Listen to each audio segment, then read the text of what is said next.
here we go. We're jumping right into it. It's got Nori versus Vines in a round of 16. They're a little bit more accelerated in the bracket than some of our other players, but we're going for it. We're going for it because this is going to be a ridiculous matchup. We've got two top-level Grandmaster Pro Toss players. Nori most recently appearing at the MLG Winter Championship. I don't believe Vines was there. I could be wrong. I'm not sure what major competitions he's been in recently, but we are going to see some serious action right now.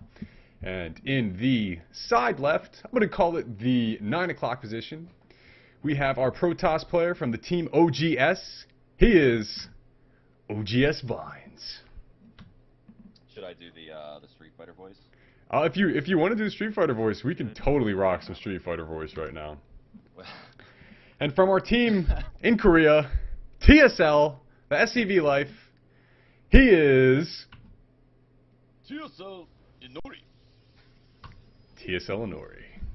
All right. Was that you? That was good. That was me. He might have a track that he's playing in the background too, where he just types it in and then it speaks to it, but you never know. Looks like we got some PvP action going here. Jim. Red and yellow, the ketchup versus the mustard. I think we might be the only tournament that doesn't make everyone be red and blue. We're breaking new ground. We're the only tournament that does a lot of things. Like not know how to make brackets. We know how to make brackets. We're too advanced. Well, of course, this map has the islands with the creep tumors on it. Kind of a. Has anyone ever taken both bases? I've actually seen it taken in a pro game before. There was a game of Morrow versus FXO which is out on YouTube, and for anyone who has never seen that game before, you should definitely check it out. Morrow's playing Terran and Lennox playing Zerg, and Morrow goes for some of the sickest Terran turtling I've ever seen in my life. He basically takes his portion of the map and masses ghosts and just nukes Lennox to the point where Lennox, has to make some really tough decisions in handling it. So I don't want to spoil the result, but anyone out there who wants to take a look at that game, you can search it on YouTube and find out exactly the result. We basically have identical builds right now. Both going pretty standard. This is certainly not a map where a 4 gate is required. Definitely any number of options here. Yeah, and of course the natural has a pretty small choke there, protecting it. Yes, even that, yes. Even with the destructible debris, which you could take down eventually. Oop, and he is blocking the gas of Inori right now. We see Vines doing that while he takes his own second gas. There's a strategy you can use out there where you can actually put your probe or SCV or drone very close to the gas refinery.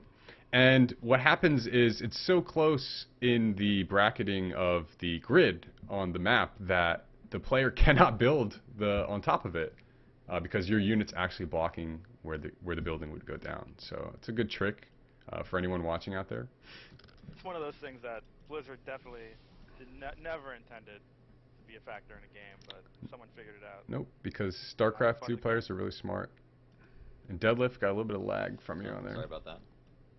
Come on, Deadlift. Tabbed out for a second. Had to check something. So, Vine's giving us his social security number. The past few PvPs I've seen, especially with, Huck at MLG, they seem to end up in a War of the Worlds kind of clash.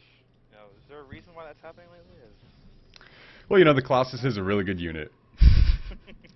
Of course. But, there's some different things about the way that people are figuring out how to position units, how to micro their units to cost effectively deal out the maximum amount of damage while also preserving, things like shields, health points. We're reaching a crossroads in StarCraft where it's turning into a game where it's not just build orders that are winning games anymore. It's how people control their units and the decisions that they make that are really, separating the pros from the Joes. And we see some pretty interesting diversions going on here with different players. They did have mirrored builds to begin with, but we do see a scout. Oh, barely getting off from Inori. He did see the Cyber Core turning, which is researching hallucination, which is very crazy. and Blink as well, which is going. But on the other side for Inori, we see an Observer followed by an Immortal. So, 2 deviations going on it. One's more apt to reach that Colossus at one point in Inori, but we do see some really interesting play coming out of Vines here. It looks like he's going to use Hallucinated Phoenix to either blink into the base and possibly warp into the base eventually. That blink's going to be done pretty quick. But we do see the Colossus Bay. Alright. And someone just got murdered, I think.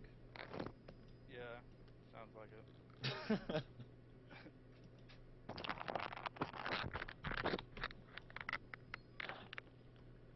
Okay.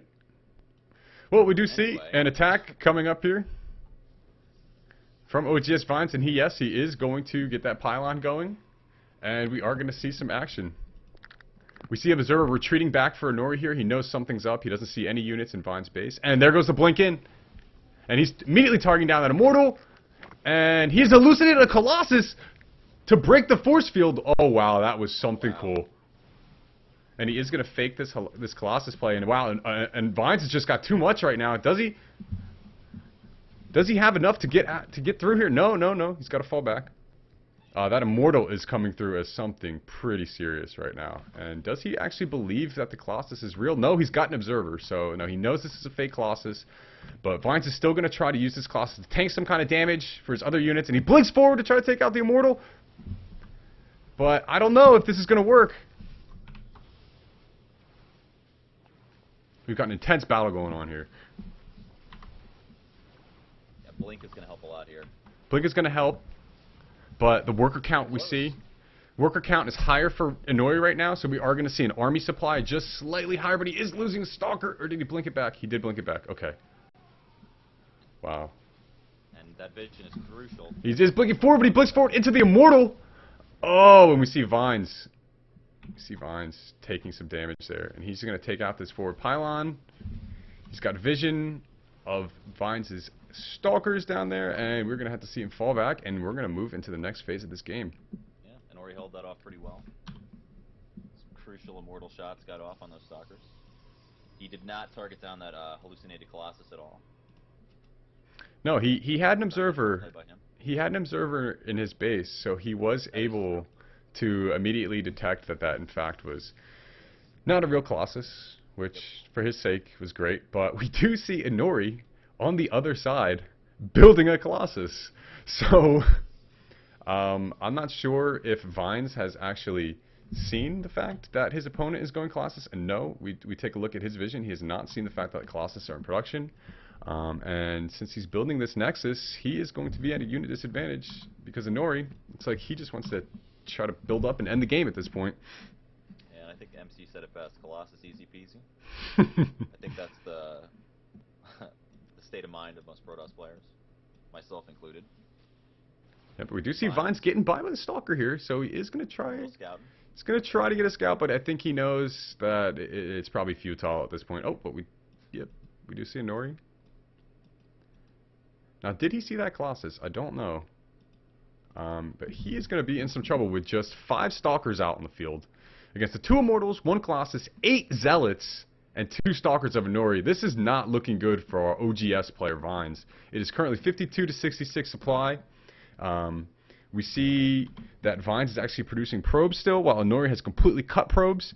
And he's building a forward pylon, and this is going to be a crucial point in the game. Can Inori just end it here? I think he's got a really good chance of it, considering force fields are going to be nullified by this Colossus. And frankly, he just has more units at this point. Inori's going to wait for this pylon, get some warpins in. He is waiting just slightly longer, and Vines is doing the correct response here, warping in and trying to get a good spread on his units. And he is seeing the Colossus now, and he's blinking out, being slightly good defense there, actually. The longer Inori waits here, the more it hurts him, since he has 9 probes along with that battle. He has pulled his probes. Wow. Okay. His time is running out. He's got to make something happen soon. Oh, and we do see the blink behind, taking out the forward pylon, so he's gonna prevent reinforcements from coming through here. And Vines is just biding his time. He's got Inori trapped in the corner here. Yeah, taking out that forward pylon was actually huge. Yep, and he's just gonna retreat up the ramp. I don't think Inori has another one on the map outside of his base. He's got another pylon going down right now, and he cancels it, and he is actually just going to fall back. He doesn't want to take this fight, I think. I don't know if that well, he did take out the Nexus, but he lost a lot of mining time with those 9 probes. He was never able to make another Colossus, probably due to the fact that he pulled those 9 SCVs. I don't know. It looks like he's almost at the same unit count. He warped in a couple of centuries. He's only got 3 gates here. So, yeah, I mean, was it a good decision to push back? Probably. Vines is a really nasty player, so if he gets up there in a bad situation with his probes pulled, he's probably going to lose the game at that point. Yeah. And Inori does have 3 Immortals right now. Vines coming up with some Stalkers. Yeah, Vines is pushing out on the map. Blink Stalkers coming up. He's got the mobility factor here. If we look at this from that aspect and from that viewpoint, you know, Vines is able to get around the map. He's able to move. He's able to kind of impose his will as long as he doesn't lose any units here. Not taking out these rocks, because that'll make the Stalkers more effective versus the Colossi if they don't have a narrow choke. That's correct. He can get a nice Colossi spread. Are really, really nullified if you can get a good surround on them. Those 3 Immortals though will just tear it through those Stalkers. Yeah, this is kind of interesting. Oh, he does almost get the Observer. Vines actually saving the Observer just at the end there. Colossus, you don't hit air. You can't kill that. And both players actually have not been making probes for a little bit, so. Oh, I have the production tab starting up closed. again. Well, we do see Thermal Lance on the way from Inori. So he is going to continue to go into this War of the World style, and we do see Thermal Lance starting for Vines now too. I guess we can say the one deviation here is the fact that Vines has Blink and Inori does not. But right now, Inori's got the lead in Colossus, and as long as he doesn't lose any of them, he's going to continue to take that. We see a Blink in, and he's waiting just to get the Blink refresh back, so when he gets in the base, he can run back and get out there. And he's doing a little bit of probe harassment right now. And you know what? Vines actually does have significantly more probes than Inori right now, 10 to be exact. Yeah, this is huge. And just for the cost of 4 Stalkers.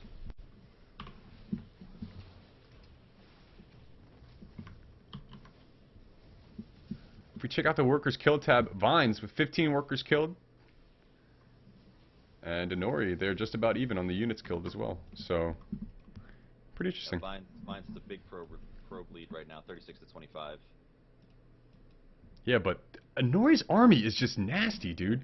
He's got 4 Colossus, 3 Immortals, and 13 Zealots. Yeah, I think Inori has a small window here where he needs to make something happen. So he's just going to keep falling a little further behind. As Vines has that economic lead. Yeah, I mean, he's literally, we could look at his control. He's got it all in one ball, and he is moving forward directly towards Vines' base. And I don't see Vines holding this off, but you know what? The guy's got some sick micro, and we'll see. It would take some serious micro to make this even. He could blink in and focus Colossi with his Stalker. Well, we're gonna see. I think that'll be enough. Those 4 Colossi are going to be tough. Yeah. Oh, and This is not a good position. he's going for it, but he's got a flank. He's got a surround on him. He's pulling probes. There goes 1 Colossus. Popped out up top. 2 Colossus down. We now see Immortals are still standing though. Vines with the Colossus lead. Oh no, and it drops down. Oh, and those Immortals just prove to be the overarching serious factor. We see the GG. See the GG from Vines. Alright, so some serious PvP action going on there.